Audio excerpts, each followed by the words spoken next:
And the worst thing of all is the internet. Now, I understand the internet has provided some wonderful gifts to us all.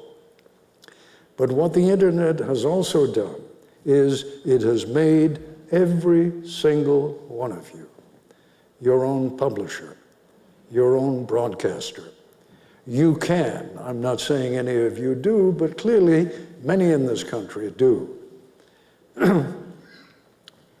put out your own newscast, put out your own stories. And the sad fact of the matter is that the more outrageous those stories are, the more clicks they get. And the more clicks they get, the more money the person who's putting that garbage out makes. And the end result has been that we are awash in bad information. I don't care what you think about journalism in general, but really believe me for this one moment, if you can. 20, 30 years ago, those of us working in this business tried very, very hard, are still trying to this day, but with less impact, to be as impartial, as apolitical as we could possibly be.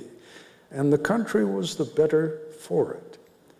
I don't think that the country has been helped by everyone having the capacity to be his or her own newspaper or broadcast outlet. As long as it is a partisan issue, it cannot and will not be resolved.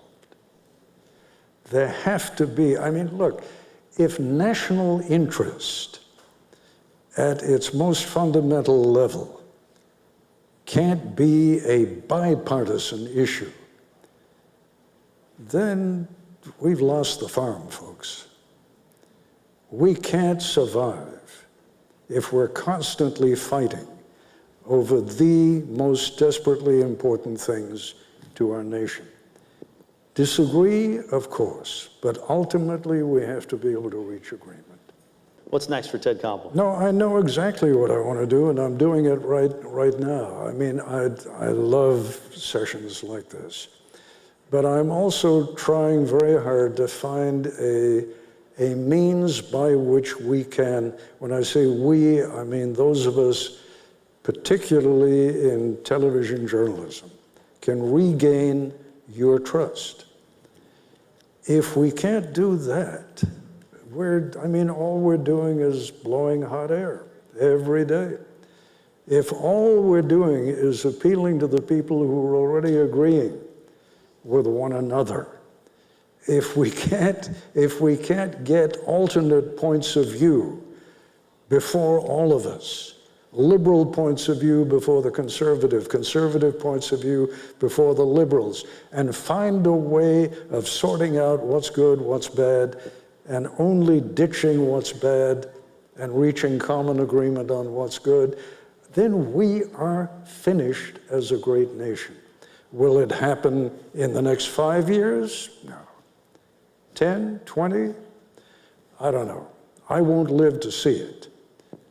But I am desperately afraid that if we can't come to trust each other again, if we can't exchange ideas without exchanging hateful speech, then we're finished. The nation, a democracy, a republic, cannot survive if we cannot agree on the definition of a fact. It's that simple.